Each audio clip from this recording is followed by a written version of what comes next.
ನೋಡಿ ನಾನು ಇಲ್ಲಿ ಒಂದು ಪ್ರೋಟೀನ್ ದೋಸೆ ಮಾಡ್ತಾ ಇದ್ದೀನಿ. ಒಳ್ಳೇದು, ತುಂಬಾ ಒಳ್ಳೇದು, ಆರೋಗ್ಯಕ್ಕಂತೂ ತುಂಬಾನೇ ಚೆನ್ನಾಗಿರುತ್ತೆ.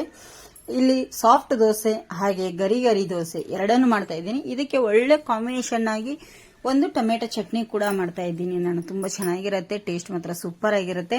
ಟೊಮೆಟೊ ಚಟ್ನಿಗೆ ಈರುಳ್ಳಿ ಆಗಲಿ, ಬೆಳ್ಳುಳ್ಳಿ ಆಗಲಿ, ಶುಂಠಿ ಆಗಲಿ ಏನು ಬಳಸಿಲ್ಲ. ಈ ಚಟ್ನಿ ಒಂದ್ 2ರಿಂದ 3 ದಿನ ಇಟ್ಕೊಂಡು ತಿನ್ಬಹುದು. ತುಂಬಾ ಚೆನ್ನಾಗಿರುತ್ತೆ.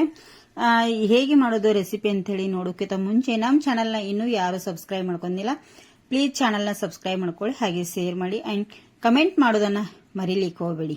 ನೋಡಿ ಈ ತರ ಒಳ್ಳೆ ಚಟ್ನಿ ನೀವು ಮನೆಯಲ್ಲಿ ಟ್ರೈ ಮಾಡಿ. ಹೇಗೆ ಮಾಡೋದು ಅಂತೇಳಿ ನೋಡೋಣ ಬನ್ನಿ. ಇಲ್ಲಿ ಒಂದು ಪಾತ್ರೆ ತಗೊಂಡಿದ್ದೀನಿ. ಅದಕ್ಕೆ ನಾನು 1 ಕಪ್ ಅಷ್ಟು ಹೆಸರು ಕಾಳು ತಗೊಂಡಿದ್ದೀನಿ. ಹಾಗೆ ಅದೇ ಬೌಲಿಂದ ಮತ್ತೆ ನಾನು 1 ಬೌಲು ಶೇಂಗಾ, ಹಸಿ ಶೇಂಗಾ ತಗೊಂಡಿದ್ದೀನಿ. ಮತ್ತೆ ಅದೇ ಬೌಲಿಂದ 1 ಬೌಲು ರೇಷನ್ ಅಕ್ಕಿ ಅಥವಾ ಸೊಸೈಟಿ ಅಕ್ಕಿ. ಈಗ ಇದನ್ನ ಮಿಕ್ಸ್ ಮಾಡಿಕೊಂಡು ನಾನಿಲ್ಲಿ 2ರಿಂದ 3 ಸತಿ ಕ್ಲೀನ್ ಮಾಡಿ ಅಕ್ಕಿನ ತೊಳೆದಿಟ್ಕೋತೀನಿ. ಇದು ಹಿಂದಿನ ದಿನ ರಾತ್ರಿ. ನೀವು ಬೆಳಗ್ಗೆ ತಿಂಡಿ ಮಾಡ್ತೀನಿ ಅಂದ್ರೆ ರಾತ್ರಿ ನೆನೆಯಿಡಿ, ರಾತ್ರಿ ತಿಂಡಿ ಮಾಡ್ತೀನಿ ಅನ್ನೋರು ಬೆಳಗ್ಗೆ ನೆನೆಯಿಡಿ.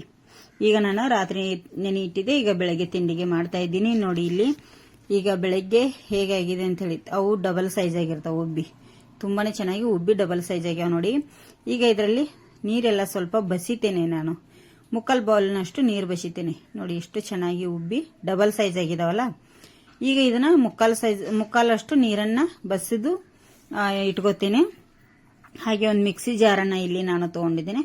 ಮಿಕ್ಸಿ ಜಾರಿಗೆ ನೀರೆಲ್ಲ ಬಸಿದ್ ಬಿಟ್ಟು ಹಾಕ್ತಾ ಇದ್ದೀನಿ. ನೋಡಿ ಇಲ್ಲಿ ನೀರು ಸ್ವಲ್ಪ ಹಾಕಿ ಈಗ ನುಣ್ಣಗೆ ನಾನು ದೋಸೆ ಹಿಟ್ಟು ಯಾವ ತರ ಇರುತ್ತೆ ನೋಡಿ ಆ ತರ ನಾನು ಇದನ್ನ ರುಬ್ಕೋತೀನಿ. ನೋಡಿ ಈ ತರ ತೋರಿಸ್ತಾ ಇದ್ದೀನಿ. ಸ್ವಲ್ಪ ಗಟ್ಟಿನೇ ಇರಬೇಕು, ತುಂಬಾ ನೀರ್ ಮಾಡ್ಕೊಳಿಕ್ ಹೋಗ್ಬೇಡಿ, ದೋಸೆ ಚೆನ್ನಾಗಿ ಬರುವುದಿಲ್ಲ. ಯಾಕಂದ್ರೆ ಇನ್ಸ್ಟಂಟ್ ಆಗಿ ನಾವು ಮಾಡ್ತಾ ಇರ್ತೀವಿ. ಇದನ್ನ ರುಬ್ಬಿ ಮತ್ತೊಂದು 5-6 ಗಂಟೆ ನೀಡು ಹಾಗಿಲ್ಲ, ರುಬ್ಬಿದ ತಕ್ಷಣನೇ ಮಾಡಬಹುದು, ತುಂಬಾ ಚೆನ್ನಾಗಿರುತ್ತೆ ಕೂಡ್ಲೆ. ಈಗ ಇದಕ್ಕೆ ರುಚಿಗೆ ತಕ್ಕಷ್ಟ ಉಪ್ಪನ್ನು ಕೂಡ ಸೇರಿಸ್ತಾ ಇದೀನಿ. ನೋಡಿ ರುಚಿಗೆ ತಕ್ಕಷ್ಟ ಉಪ್ಪು ಹಾಕಿ ಇದನ್ನ ಮಿಕ್ಸ್ ಮಾಡ್ಕೋತೇನೆ ದೋಸೆ ಹಿಟ್ಟನ್ನ ಚೆನ್ನಾಗಿ. ಈಗ ಸೋಡಾ ಪುಡಿ ಅದು ಏನೋ ಹಾಕ್ಲಿಕ್ಕೆ ಹೋಗ್ಬೇಡಿ, ಏನೋ ಆಗ್ಲಿ ಸೋಡಾ ಪುಡಿ ಆಗ್ಲಿ ಹಾಕ್ಲಿಕ್ಕೆ ಹೋಗ್ಬೇಡಿ. ನಾನು ಇಲ್ಲಿ ಉಪ್ಪು ಸೇರಿಸಿ ಸೈಡ್ ಎತ್ತಿಟ್ಟು ಚಟ್ನಿಗೆ ರೆಡಿ ಮಾಡ್ತೇನೆ.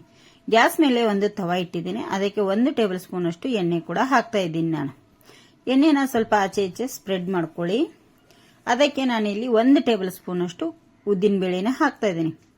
7ರಿಂದ 8 ಬ್ಯಾಡಿಗೆ ಮೆಣಸ ತುಂಡು ಮಾಡಿ ಹಾಕ್ತಾ ಇದ್ದೀನಿ.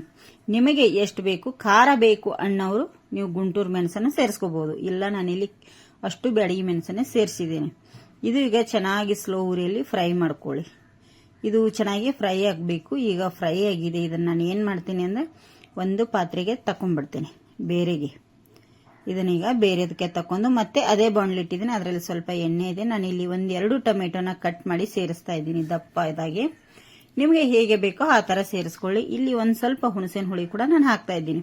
ಟೊಮೆಟೊ ಅವಾಗಲೇ ಹೇಳಿದ್ದೆ ನಾನು ಸ್ಟಾರ್ಟಿಂಗ್ ಅಲ್ಲಿ 2 ದಿನ 3 ದಿನ ಇಟ್ಟರು ಹಾಳಾಗಲ್ಲ, ಹೊರಗಡೆನೆ ಇಡಬಹುದು, ಫ್ರಿಜ್ ಅಲ್ಲಿ ಇಡುವಂತ ಅವಶ್ಯಕತೆ ಇಲ್ಲ. ಒಂದು 50% ಇದು ಬಾಡಿಸ್ಕೊಂಡ್ರೆ ಸಾಕು ನಾವು. ಅದನ್ನು ಕೂಡ ಮತ್ತೆ ಒಂದು ಪಾತ್ರೆಗೆ ಎತ್ತಿಟ್ಕೊಂಡಿದ್ದೀನಿ ಪ್ಲೇಟಿಗೆ. ಈಗ ಹಸಿ ತೆಂಗಿನ ತುರಿ ಒಂದ್ ಸ್ವಲ್ಪ ಅದನ್ನು ಕೂಡ ಚೆನ್ನಾಗಿ ನಾನಿಲ್ಲಿ ಫ್ರೈ ಮಾಡ್ಕೋತೇನೆ. ಹಾಗೆ ಕೊತ್ತಂಬರಿ ಸೊಪ್ಪು ಸ್ವಲ್ಪ ಜಾಸ್ತಿನೇ ಹಾಕಿದ್ದೇನೆ. ಇದರಲ್ಲಿ ನೋಡಿ ನಾನು ಕರಿಬೇವು ಸೊಪ್ಪಾಗ್ಲಿ ಏನು ಸೇರಿಸಿಲ್ಲ, ಇದು ಮಾತ್ರ ಹಾಕ್ತಾ ಇದ್ದೀನಿ ಕೊತ್ತಂಬರಿ ಸೊಪ್ಪು. ನೋಡಿ ಈಗ ಇದನ್ನು ಕೂಡ 2ರಿಂದ 3 ನಿಮಿಷ ಈ ತರ ಎಲ್ಲ ಮಿಕ್ಸ್ ಮಾಡಿದ್ಮೇಲೆ ಇದು ಫ್ರೈ ಆಗಿದೆ. ಈಗ ಇದನ್ನೆಲ್ಲ ಒಟ್ಟಿಗೆ ನಾನು ಏನ್ ಮಾಡ್ತೀನಿ, ಆರ್ಲಿಕ್ಕೆ ಬಿಡ್ತೀನಿ. ಈಗ ಎಲ್ಲ ಆರ್ಬೇಕು, ಆರಿದ ನಂತರ ಮಿಕ್ಸಿ ಮಾಡಬೇಕು. ಸುಡು ಇರುವಾಗ ಮಿಕ್ಸಿ ಮಾಡಬಾರ್ದು. ಈಗೆಲ್ಲ ಆರಿದೆ. ಇಲ್ಲಿ ನಾನು ಒಂದು ಮಿಕ್ಸಿ ಜಾರಿಗೆ ಹಾಕೊಂಡಿದ್ದೇನೆ. ಈಗ ಹಾಗೆ ರುಬ್ಕೋತೀನಿ. ಯಾಕೆ ಅಂದ್ರೆ ಟೊಮೆಟೊ ನೀರಿನ ಅಂಶ ಇರೋದ್ರಿಂದ ಹಾಗೆ ರುಬ್ತೀನಿ. ರುಬ್ಬಿದ ಮೇಲೆ ನೀರು ಹಾಕ್ತೀನಿ. ಈಗ ನೋಡಿ ಇಷ್ಟು ರುಬ್ಕೊಂಡ್ಮೇಲೆ ಈಗ ಇಲ್ಲಿ ನಾನು ನೀರು ಹಾಕ್ತಾ ಇದ್ದೀನಿ. ನಮಗೆ ನೋಡ್ಕೊಂಡು ಹಾಕೋಬೇಕು ನೀರು. ಹಾಗೆ ರುಚಿಗೆ ತಕ್ಕಷ್ಟು ಉಪ್ಪನ್ನು ಕೂಡ ಇಲ್ಲಿ ಸೇರಿಸ್ತಾ ಇದ್ದೀನಿ. ರುಚಿಗೆ ತಕ್ಕಷ್ಟು ಉಪ್ಪು, ಸ್ವಲ್ಪ ಬೆಲ್ಲ ಹಾಕಿ ಸ್ವಲ್ಪ ನೀರು ಹಾಕಿ ನಾನಿಲ್ಲಿ ರುಬ್ಕೊಳ್ತೇನೆ. ಮತ್ತೆ ನೈಸಾಗಿ ನೋಡಿ ಇಷ್ಟು ರುಬ್ಕೊಂಡ್ರೆ ಸಾಕು. ನೋಡಿ ಎಷ್ಟು ಚೆನ್ನಾಗಿ ಟೇಸ್ಟ್ ಮಾತ್ರ ಸೂಪರ್ ಆಗಿರುತ್ತೆ. ಇದರಲ್ಲಿ ಸ್ವಲ್ಪ ಬೆಲ್ಲ ಎಲ್ಲ ಸೇರಿಸಿರ್ತೀವಿ. ಇದಕ್ಕೊಂದು ಒಗ್ಗರಣೆ ಕೊಟ್ರೆ ಸಾಕು. ಈಗ ಒಗ್ಗರಣೆ ಯಾಕೆ ಕೊಡ್ತಿದ್ವಿ ಅಂದ್ರೆ ಹಾಗೇನು ತಿನ್ಬಹುದು ನಾವು, ಮತ್ತೆ ಇಲ್ಲಾಂದ್ರೆ ಒಂದು ಒಗ್ಗರಣೆ ಕೊಡಿ. ಒಂದು ಸ್ವಲ್ಪ ಎಣ್ಣೆ, ಸಾಸಿವೆ, ಜೀರಿಗೆ, ಇಂಗು, ಕರಿಬೇವು ಸೊಪ್ಪು. ಇಲ್ಲಿ ಬ್ಯಾಡಗಿ ಮೆಣಸನ್ನ ನಾನು ಹಾಕ್ತಾ ಇಲ್ಲ. ಬ್ಯಾಡಗಿ ಮೆಣಸು ಯಾಕೆ ಹಾಕ್ತಾ ಇಲ್ಲ ಅಂದ್ರೆ ಬ್ಯಾಡಗಿ ಮೆಣಸು ಮಿಕ್ಸಿಗೆ ಹಾಕಿದ್ದೇವೆ ಚಟ್ನಿಗೆ, ಅದಕ್ಕಾಗಿ ಹಾಕ್ತಾ ಇಲ್ಲ. ಈಗ ಇದು ಒಂದು ಸ್ವಲ್ಪ ಒಗ್ಗರಣೆ ಆದ್ಮೇಲೆ ಚಟ್ನಿ ಮೇಲೆ ಹಾಕಿದ್ರೆ ಆಯ್ತು. ಈಗ ಒಂದೊಳ್ಳೆ ಪ್ರೋಟೀನ್ ದೋಸೆಗೆ ಚಟ್ನಿ ರೆಡಿಯಾಗಿದೆ. ತುಂಬಾ ಚೆನ್ನಾಗಿದೆ, ಟೇಸ್ಟ್ ಮಾತ್ರ ಸೂಪರ್ ಆಗಿದೆ. ನೀವು ಮನೆಯಲ್ಲಿ ಟ್ರೈ ಮಾಡಿ, ಹೇಗೆ ಬಂದಿದೆ ಅಂತ ಹೇಳಿ ಕಮೆಂಟ್ ಮಾಡಿ. ಎಲ್ಲ ಪದಾರ್ಥ ಹುರಿದು ಹಾಕಿರೋದ್ರಿಂದ ತುಂಬಾ ಚೆನ್ನಾಗಿರುತ್ತೆ. ಇದಕ್ಕೆ ಬೆಳ್ಳುಳ್ಳಿ ಆಗ್ಲಿ ಇದು ಆಗ್ಲಿ ಏನು ಹಾಕಿಲ್ಲ ನಾನು, ಶುಂಠಿ ಆಗ್ಲಿ ಈರುಳ್ಳಿ ಆಗ್ಲಿ ಏನು ಹಾಕಿಲ್ಲ ಫ್ರೆಂಡ್ಸ್. ತುಂಬಾ ಚೆನ್ನಾಗಿರುತ್ತೆ. ದೋಸೆಗೂ ಇಡ್ಲಿಗೂ ಎರಡಕ್ಕೂ ಮಸ್ತಾಗಿರುತ್ತೆ. ಇಡ್ಲಿಗೆ ಆದ್ರೆ ಸ್ವಲ್ಪ ತಿಳು ಮಾಡ್ಕೊಳ್ಳಿ, ದೋಸೆ ಬೇಕಂದ್ರೆ ಗಟ್ಟಿ ಮಾಡ್ಕೊಳ್ಳಿ. ಇಲ್ಲಿ ಇನ್ನು ದೋಸೆ ಮಾಡಿ ತೋರಿಸ್ತೇನೆ. ದೋಸೆ ಮಾಡ್ಲಿಕ್ಕೆ ಒಂದು ಹಂಚು ಇಟ್ಕೊಂಡಿದ್ದೀನಿ. ಹಂಚು ಆಲ್ರೆಡಿ ಕಾದಿದೆ ಸ್ವಲ್ಪ. ಈಗ ನಮ್ಗೆ ಎಷ್ಟು ಬೇಕು ನೋಡಿ ಅಷ್ಟು, ಒಂದು ಟೇಬಲ್ ನಾ ಇಲ್ಲಿ ಒಂದು ಸ್ಪೂನು ಹಿಟ್ಟನ್ನು ಹಾಕಿ ತಿರುಗಿಸ್ಕೊತಾ ಇದ್ದೀನಿ. ಮಸಾಲೆ ದೋಸೆ ತರ ಗರಿ ಗರಿನೂ ಮಾಡ್ಕೋಬಹುದು, ಸಾಫ್ಟ್ ಆಗಿ ಮಾಡ್ಕೋಬಹುದು, ಎರಡೂ ತರ ಮಾಡ್ಕೋಬಹುದು. ದೋಸೆ ತುಂಬಾನೇ ಚೆನ್ನಾಗಿರುತ್ತೆ. ನೀವು ಮೇಲ್ಗಡೆಯಿಂದ ತುಪ್ಪ ಬೇಕಾದ್ರೂ ಹಾಕೊಳ್ಳಿ, ಇಲ್ಲ ಅಂದ್ರೆ ಎಣ್ಣೆ ಕೂಡ ಹಾಕೊಳ್ಳಿ. ಇಲ್ಲಿ ನಾನು ಎರಡನ್ನೂ ಹಾಕ್ತಾ ಇಲ್ಲ, ಯಾಕಂದ್ರೆ ಆರೋಗ್ಯದ ದೃಷ್ಟಿಯಲ್ಲಿ ತೋರಿಸ್ತಾ ಇರುವಂತ ದೋಸೆ ಇದು. ನೋಡಿ ಎಷ್ಟು ಚೆನ್ನಾಗಿ ಎದ್ದು ಬರ್ತಾ ಇದೆಯಲ್ಲ, ಮಸ್ತಾಗಿ. ನಿಮಗೆ ಗರಿ ಗರಿಯಾಗಿ ಬೇಕಂದ್ರೆ ಸ್ವಲ್ಪ ಲೇಟ್ ಆಗಿ ಬೇಯುತ್ತೆ, ಮುಂಚೆನೆ ಹೇಳ್ತೀನಿ. ಯಾಕೆ ಅಂದ್ರೆ ಇದರಲ್ಲಿ ಶೇಂಗಾ ತುಂಬಾನೇ ಸ್ಮೂತ್, ಅದು ಸ್ವಲ್ಪ ಲೇಟ್ ಆಗುತ್ತೆ. ನೀವು ಅರ್ಜೆಂಟ್ ಅಲ್ಲಿ ಮಾಡ್ಲಿಕ್ಕೆ ಹೋಗಬೇಡಿ, ಯಾಕಂದ್ರೆ ಬೇಯುವಾಗ ಗಡಿಬಿಡಿ ಮಾಡಬೇಡಿ. ಸ್ವಲ್ಪ ಲೇಟ್ ಆಗಿ ಬೇಯುತ್ತೆ, ಚೆನ್ನಾಗಿ ಬೇಯುತ್ತೆ. ನೋಡಿ ಮಸಾಲೆ ದೋಸೆ ತರ ಎಷ್ಟು ಗರಿ ಗರಿಯಾಗಿ ಚೆನ್ನಾಗಿ ಬಂದಿದೆ. ಹಾಗೆ ನೋಡಿ ಎರಡೂ ಸೈಡ್ ಅನ್ನ ನೀವು ಬೇಕಾದ್ರೆ ಬೇಯಿಸ್ಕೊಳ್ಳಿ, ಇಲ್ಲಾಂದ್ರೆ ಒಂದೇ ಸೈಡ್ ಕೂಡ ನೀವು ಬೇಯಿಸ್ಕೋಬಹುದು. ನೋಡಿ ಅಷ್ಟು ಗರಿ ಗರಿಯಾಗಿದೆ. ನಾ ಕೈ ಇಟ್ಟು ಫೋಲ್ಡ್ ಮಾಡ್ತಾ ಇದ್ದೀನಿ. ತುಂಬಾನೇ ಗರಿ ಗರಿಯಾಗಿ ತುಂಬಾ ಚೆನ್ನಾಗಿ ಬಂದಿದೆ. ಇನ್ನೊಂದು ದೋಸೆ ನಿಮ್ಗೆ ಸಾಫ್ಟ್ ಆಗಿ ಹಾಕಿ ತೋರಿಸ್ತಾ ಇದ್ದೀನಿ. ಎರಡು ದೋಸೆ ಅವಾಗಲೇ ಹೇಳಿದ ಹಾಗೆ ತೋರಿಸ್ತಾ ಇದ್ದೀನಿ. ತುಂಬಾ ಚೆನ್ನಾಗಿದೆ. ಒಂದು ಸ್ಪೂನ್ ಹಿಟ್ಟು ಹಾಕಿ ಸ್ವಲ್ಪ ಚಿಕ್ಕದು ಮಾಡ್ಕೊಂಡು ಸ್ವಲ್ಪ ದಪ್ಪ ಅಂದ್ರೆ ಮಾಡಿ ತೋರಿಸ್ತಾ ಇದ್ದೀನಿ ಸಾಫ್ಟ್ ಆಗಿ.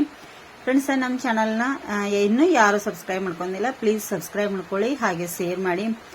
ಮತ್ತೆ ಈ ಹೊಸ ಹೊಸ ವಿಡಿಯೋಗಳಿಗಾಗಿ ಸಬ್ಸ್ಕ್ರೈಬ್ ಮಾಡ್ಕೊ ಅಂತ ಹೇಳ್ತೀವಿ. ಹಾಗೆ ನಿಮಗೆ ಯಾವುದು ರೆಸಿಪಿ ಬೇಕು ಕಮೆಂಟ್ ಬಾಕ್ಸ್ ಅಲ್ಲಿ ತಿಳಿಸಿ, ನಾನು ಮಾಡಿ ತೋರಿಸ್ಲಿಕ್ಕೆ ಟ್ರೈ ಮಾಡ್ತೇನೆ ಫ್ರೆಂಡ್ಸ್. ಈಗ ಸಾಫ್ಟ್ ದೋಸೆ ಕೂಡ ರೆಡಿ ಆಯ್ತು ನೋಡಿ. ಈ ತರ ಸಾಫ್ಟ್ ಕೂಡ ಮಾಡ್ಕೋಬಹುದು, ಇಲ್ಲಾಂದ್ರೆ ಗರಿ ಗರಿಯಾಗಿ ಮಸಾಲೆ ದೋಸೆ ತರನು ಮಾಡ್ಕೋಬಹುದು. ಇಲ್ಲಿ ಎರಡನ್ನು ನಿಮ್ಗೆ ಮಾಡಿ ತೋರಿಸಿದ್ದೀನಿ. ಹಾಗೆ ದೋಸೆ ಕೂಡ ರೆಡಿ ಮಾಡಿ ತೋರಿಸ್ತಾ ಇದ್ದೀನಿ, ಸರ್ವ್ ಮಾಡಿ. ಇಲ್ಲಿ ಚಟ್ನಿ ನೋಡಿ ಫ್ರೆಂಡ್ಸ್, ಚಟ್ನಿ ಅಂತೂ ನಾವು ಅನ್ನದೊಟ್ಟಿಗೆನೂ ತಿನ್ಬೋದು, ಅಷ್ಟು ಚೆನ್ನಾಗಿದೆ. ಇದರಲ್ಲಿ ಅನ್ನ ಮಿಕ್ಸ್ ಮಾಡ್ಕೊಂಡು ತಿನ್ಬೋದು ನೋಡಿ, ಅಷ್ಟು ಚೆನ್ನಾಗಿರುತ್ತೆ. ಇದು ಸೂಪರ್ ಆಗಿರುತ್ತೆ. ನೀವು ಮನೆಯಲ್ಲಿ ಟ್ರೈ ಮಾಡಿ, ಹೇಗೆ ಬಂದಿದೆ ಅಂತೇಳಿ ಕಮೆಂಟ್ ಮಾಡಿ. ಹೊಸಬ್ರು ನಮ್ಮ ಚಾನಲ್ ನೋಡ್ತಾ ಇದ್ರೆ ಪ್ಲೀಸ್ ಸಬ್ಸ್ಕ್ರೈಬ್ ಮಾಡ್ಕೊಂಡು ನೋಡಿ. ತುಂಬಾ ಚೆನ್ನಾಗಿರುತ್ತೆ, ಟೇಸ್ಟ್ ಮಾತ್ರ ಸೂಪರ್ ಆಗಿರುತ್ತೆ ನೋಡಿ ಇದರದ್ದು. ವಿಡಿಯೋ ಇಷ್ಟ ಆದ್ರೆ ಲೈಕ್ ಮಾಡಿ. ಮುಂದಿನ ವಿಡಿಯೋದಲ್ಲಿ ಮತ್ತೆ ಸಿಗ್ತೇನೆ ನಿಮಗೆ.